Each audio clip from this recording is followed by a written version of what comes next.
Cement road. దీనినే మొదటి ghat road అంటారు.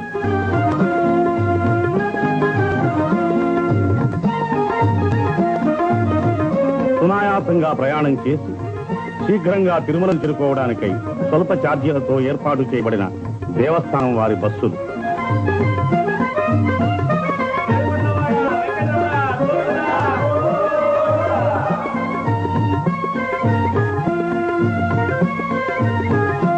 ఇదే మోకాళ్ల పర్వతం, తిరుమల యాత్రలో ఆఖరి పర్వతం. గోవిందనామస్మరణతో అలుపు సలుపు తెలియకుండా 7 కొండలు ఎక్కి తిరుమలను చేరుకుంటున్న యాత్రికి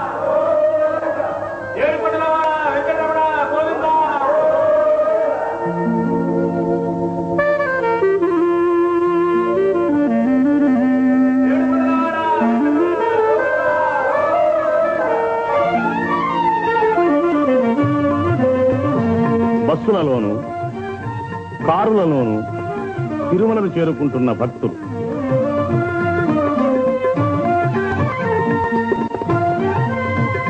అనేక లక్షల రూపాయలు వెచ్చించి యాత్రికుల సౌకర్యం కోసం దేవస్థానం వారిచే నిర్మించబడిన సువిశాలమైన ధర్మశాలలు. దినదిన ప్రవర్ధమానమవుతున్న యాత్రిక సమూహానికి వసతి సదుపాయాలు సమకూర్చడానికై దేవస్థానం వారు ఎన్నో నూతన నిర్మాణాలు కావిస్తున్నారు. ఈ ధర్మశాలల్లో పేద యాత్రికులకు ఉచితంగా వసతి లభిస్తుంది.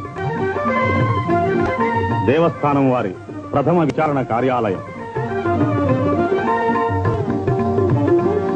సంపన్నులైన వారు అద్దె చెల్లించి ఆధునిక సౌకర్యాలతో నిర్మించబడిన ఈ వసతి భవనాల్లో బస చేయవచ్చు.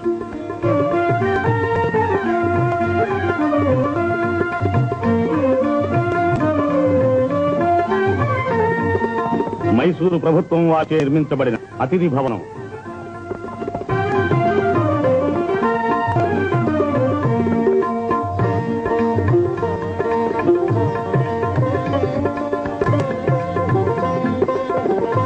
యాత్రికుల సౌకర్యాలను గురించి చర్చిస్తున్న మైసూరు ప్రభుత్వ పెష్కర్. మనోహరమైన ఉద్యానవనం, మయూరాకారంలో మలతబడిన నికుంజాలు, ఫలాహారశాల, పటాల విక్రయశాల, దేవస్థానం కార్యనిర్వాహక సంఘం, శ్రీ వెంకటేశ్వర స్వామి వారి దేవాలయము, గోవిందరాజస్వామి, కోదండరామస్వామి, కపిలేశ్వర స్వామి వార్ల దేవాలయములు, పద్మావతి అమ్మవారి దేవాలయము, వీరి పరిపాలనా బాధ్యతను రాష్ట్ర ప్రభుత్వంచే తీర్మానింపబడిన చట్టబద్ధమైన ఒక బోర్డ్ ఆఫ్ ట్రస్టీస్ వహిస్తున్నది. బోర్డు అధ్యక్షుడు శ్రీ రంగరాజు, ఎగ్జిక్యూటివ్ ఆఫీసర్ శ్రీ చంద్రమౌళి రెడ్డి ఆధ్వర్యంలో దేవస్థానం నిధులతో నడపబడుతున్న వివిధ విద్యా సంస్థల, ధర్మ సంస్థల పరిపాలన అతి సమర్థవంతంగా నిర్వహించబడుతోంది.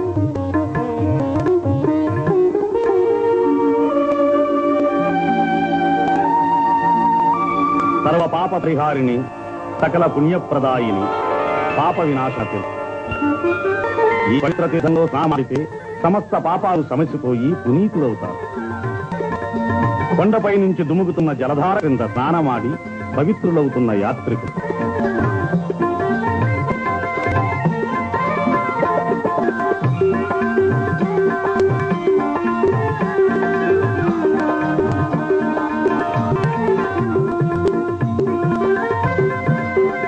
సాక్షాత్తు పరమశివుని జటాజూటం నుంచి ఉద్గమిస్తున్నట్టుగా ఎగసిపడుతున్న ఆకాశ గంగా ప్రవాహం. ఇక్కడ స్నానమాడితే 30 కోటి నదులలో స్నానమాడిన ఫలం లభిస్తుందని భక్తుల విశ్వాసం. గోగర్భ జలపాతం. ఈ జలపాతం నుంచే తిరుమల క్షేత్రానికి మంచినీటి సరఫరా జరుగుతుంది. నీటిని పరిశుభ్రపరిచే యంత్రం.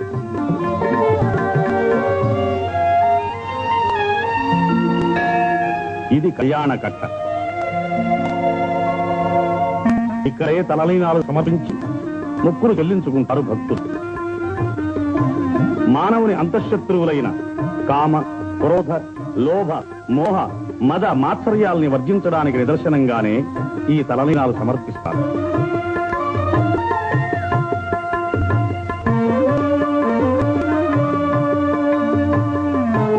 ఇదే స్వామి పుష్కరిణి. 30 కోటి తీర్థాలు ఇందులో తెలుస్తుంది. దీనిలో ఒకసారి మునిగితే అనేక కోట్ల మాతృగర్భాలలో జనించిన భవబంధాల నుంచి విముక్తి నుండి పరిశుద్ధాత్ములవుతారు. అదే వరాహస్వామి ఆలయం. శ్రీనివాసుడు కలియుగాంతం వరకు వెంకటాద్రి మీద ఉండడానికి వరాహస్వామి నుంచి స్థలం పొందాడని, దానికి ప్రతిఫలంగా ప్రథమ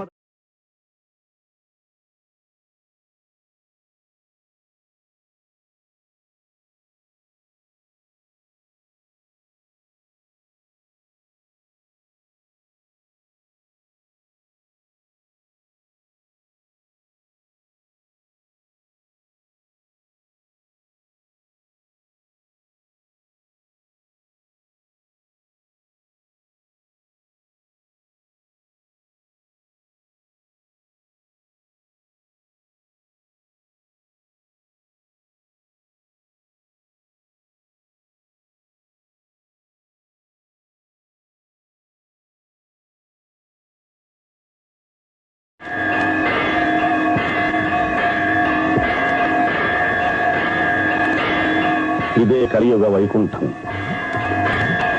ఆత్మశంకరితుడు, అత్తజ బాంధవుడు, ఆపదముక్కులవాడు అయిన శ్రీనివాసు నివాసం.